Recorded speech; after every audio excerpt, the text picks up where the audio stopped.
අයිබෝවන් සුබෝදෑසනක් හැමෝටම 2026 ජුනි මාසේ 16 වෙනිදා ඉතින් අදදාසේ කරන කියන වැඩ කටයුතු සර්ව ප්‍රකාරයෙන්ම සාර්ථක වෙන්න කියලා ප්‍රාර්ථනා කරනවා. මුලින්ම ඉතින් අද දවසේදීත් ඩොලරයේ ගැනුම් මිල සහ විකුණුම් මිල කොහොමද වෙනස් වෙලා තියෙන්නේ? ඒ වගේ තමයි බහරේන්, සෞදි, කටාර්, ඕමාන්, ජෝර්දාන්, දුබයි, කුවේට් යන රටවල් වල කොහොමද මිල ගණන් වෙනස් වෙලා තියෙන්නේ?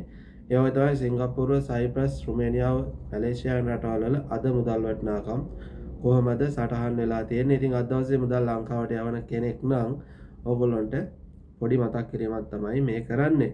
ඉතින් ඩොලරයේ ගැනුම් මිල රුපියල් 327යි 799 දක්වා වෙනස් වෙලා තියෙනවා. විකුණුම් මිල 338යි 781යි.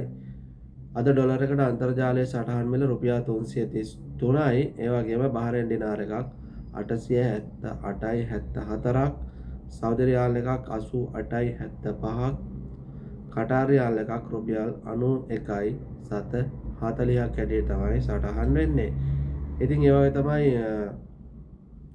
ඕමාන් රියාල් එක වෙනසක් නෑ. අදත් 862 863 වගේ තමයි මිල ගණන් සටහන් වෙන්නේ. ජෝර්දාන් ඩිනාර් එකට 471යි 15ක් හැටියට මිල සටහන් වෙනවා. ඉතින් ඩුබයි දිරාම් එකක් අද රුපියල් 90යි 720ක් හැටියට තමයි සටහන් කරලා තියෙන්නේ. ඉතින් කුවේට් දිනාර් එක මිල අදත් රුපියල් 1053 සිට ඉහළට සටහන් වෙනවා. සමහරක් තැන්වල 1048 සිට ඉහළට සටහන් වෙනවා. ඉතින් අන්තර්ජාලයේ සටහන් මිල 1079යි 82යි. සිංගප්පූරු ඩොලර් එකක් 261යි 750ක හැටියට සටහන් වෙනවා. සයිප්‍රස් යුරෝ එකක් 388යි 720යි.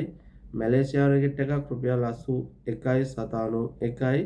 එයා තමයි රුමේනියා ලිව් එකක් රුපියල් 73යි 761යි. ඊශ්‍රායල් ශකල් එක මිල රුපියල් 114යි 719යි. ඒ වගේම ජපන් යෙන් එක මිල රුපියල් 2ක් හැටියට තමයි සටහන් වෙන්නේ. ඉතින් මේ තියෙන්නේ මේ මාසේ මේ සතිවල මිල ගණන්. ඉතින් කාට හරි හිතන්න පුළුවන් මම මේ දිනපතා මිල ගණන් එක එක මට හිතෙනවා කියන්න පුළුවන් කියලා. නමුත් මේ දවස්වල මිල ගණන් කොහොමද වෙනස් වුනේ කියලා මේක සම්පූර්ණයෙන්ම තියෙනවා.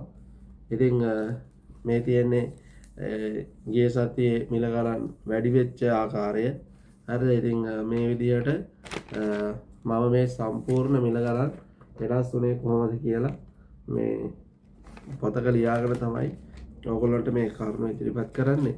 මොකද කාට හරි කවුරු හරි කිව්වොත් එතකොට මට බය නැතුව දෙන්න පුළුවන්. මෙන්න බලන්න ඔයගොල්ලන්ට මේ කොහොමද වෙනස් වෙලා තින්නේ කියලා. ඉතින් ඔන්න ඕක තමයි ගොඩක් කට්ටිය සමහරක් කාලේ බැනලා කමෙන්ට් දාලා තියෙන. ඉතින් ඒකට නා උලක් නැහැ. මොකද බැන්න කියලා අපේ ඇඟේ වදින්නේ නැහැ. ඒගොල්ලෝගේ ෆෝන් එකෙන් ඒගොල්ලෝ ලියලා යන එකනේ කරන්නේ. ඉතින් පරිස්සමෙන් ඉන්න. උපසරණයි හැමෝටම.